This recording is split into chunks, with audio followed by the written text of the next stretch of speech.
guess what? Before we leave here, we were able to wrangle the bride and her mate and her bridesmaid. And we're going to just have a little chit chat and introduce themselves. But this is my granddaughter. She beautiful? And this is her best friend. And introduce Maggie. So my name's Magdalena. I go by Maggie. Okay. And Maggie, where are you from? It's so interesting. People from different countries that have come to this wedding here in Uganda. So I'm originally from a small East African country called Eritrea. It's just north of Ethiopia. And I've been in Uganda, or I was in Uganda for about 5 years, from 7th till 12th grade. That's where I met Precious back in high school, 9th grade. And we've been together 9th through 12th. And yeah, we've been best friends since. You've been best friends? Yeah. Well, you got to follow your best friend. Your best friend got married. Do you have somebody in line? No, I'm currently single. You hear that, guys? She doesn't have anybody in line. And Precious. She's nice. Precious. It's so good to be here at your wedding, and thank you for inviting me. And you're working in, where are you doing your doctorate? You're training for your doctorate. Yeah, I'm doing my doctorate in Wageningen University in the Netherlands. In data business. Okay, tell them your full name. Yeah, my name is Precious Vayera Akamburira. I like to go by Vayera, Precious Vayera. And that's after my mom. My mom was called Vayera. Vayera. And Maggie, tell us, I love African names, so tell us your full name. Ironically, my dad chose quite an Eastern European name. So my full name is Magdalena Obamikeli Meskin. Where I come from, you take after. So it's your name, your first name, your father's first name, and your grandfather's first name. So that's what your full name is made up of, essentially. Oh, wow. So Magdalena is my name. Obamikel is my dad's name. Now he has a tradition, like a very common Eritrean name, Obamikel. And then my grandfather's name is Yimeskin. Now those ones are like Eritrean. In Tigrinya, yeah. Which is our language for the ethnic group that I come from. Now, being a single woman, what kind of man are you looking for? One that's loving, hardworking, puts in the effort, puts in the time. Yeah. And one that's after God's heart, ideally. That's the main one. Yeah. And did you said something to me about one that really wants to give is more than he wants to receive. So, they really would want somebody to love. Yeah. Like you want somebody to love. Love. Yeah, that's so important. Yeah. It's very, very important. Now, does he have to be tall or? Ironically, height never used to be a thing up until quite recently. I blame last year because I dated someone who was quite tall very briefly, and now it's like hard to kind of go back. So after dating a tall guy, it's hard to go back to a short one. Like, I love our short kings, but I think I've done my service. You have Tony now. He's beautiful. Yes. And wonderful. And this is the first day and a half, full day of your marriage. And I know you're excited. Yes. And looking forward to your next wedding. Yes. Saturday. Next Saturday. Tell us a little bit about that. So, the way it works, we have traditional weddings, and that before the, I guess, the Western influence, I don't think we had white weddings, before religion and everything. So now we still maintain the traditional weddings and also the church wedding, which is like normally the final wedding and like the formality of, okay, we're now signing documents and you got a certificate. But before it was custom weddings, you would have, normally in most tribes, 3 weddings. So you have like an introduction where the families meet and talk about the wedding. Then you have like the woman introduces the man. And then you have the final one which is like the giveaway that happened yesterday. Yesterday is the giveaway. And that is basically, that would be the final tradition, the final wedding. Well, one of the things I noticed about the way you all do it, when someone divorces, it has a real impact on the community and on the family. Yeah. Because they're so involved in your marriage. The counseling before, the talking, the introduction to the family members and getting acquainted and all that. We don't quite have that. And I think that's fantastic.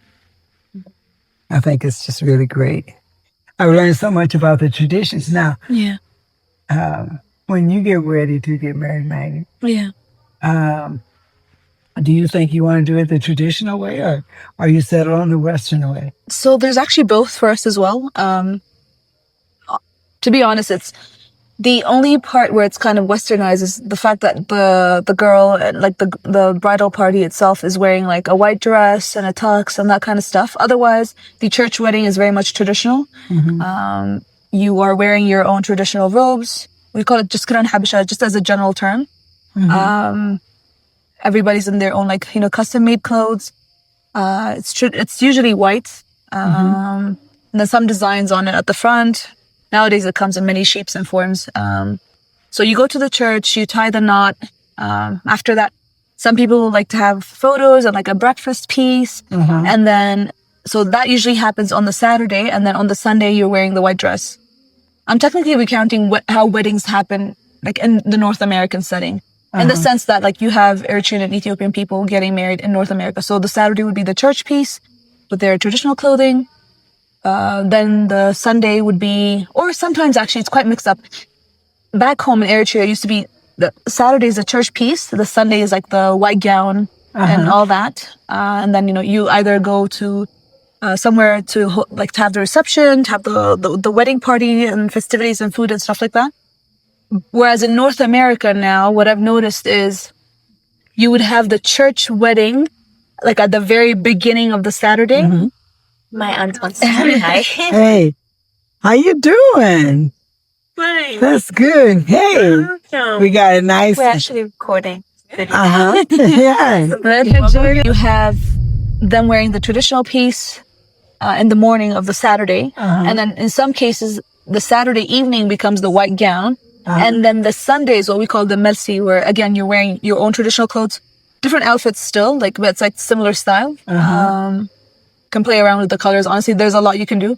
And then that's where you have like a more smaller, rather a bit more intimate-ish festivities where you're gathering with the family, whereas the Saturday weddings are usually quite big, huge numbers, outside of the church at least. Well, one of the things, now do you? Yeah.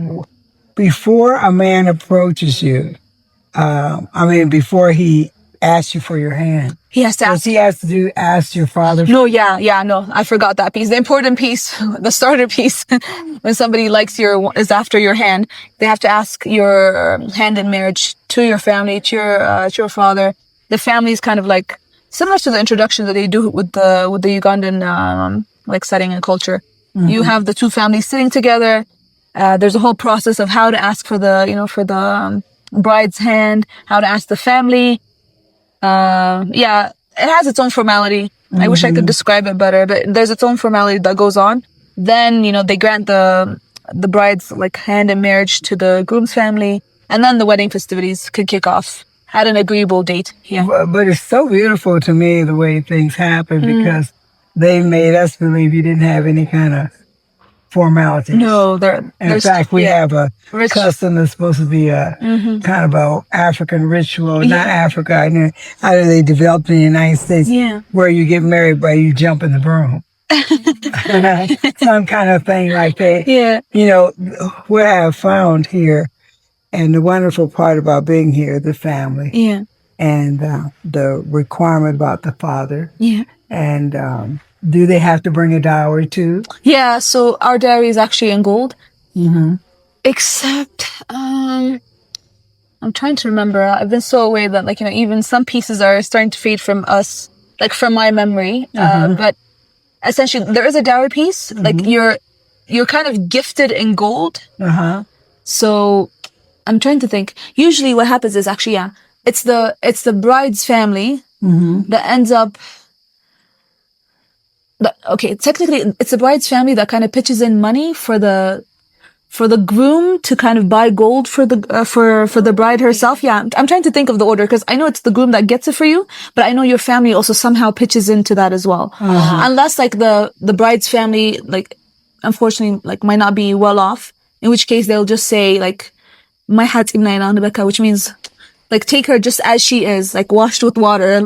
That's a little translation, but that's not what it means. It just means like, take her as she is, and then it will be just the groom's responsibility if they're able to like endow her like with gold, with whatever else. Yeah. Well, really, I think the dowry is actually set up so the father can know that the bride can be taken care of. Precious, it's so nice. Thank you for having me at your wedding. I enjoyed myself as a grandma. Although you ought to know your grandma's 83, not 38. It's hard to believe for the things that you do. My goodness. So thank you, and make sure you let Tony know we really appreciate him and love him. And Maggie, thank you. Thank you for having me. And what happened to Tracy? She got holding too. Okay, so we didn't get the chance to, but we hope you learned something. But it's fantastic. It's been a beautiful time, and I'm glad to be here. But this is the end for Wedding in Uganda. Thank you. Yeah. Hey, this is Janetta, and you're watching Africa Speak.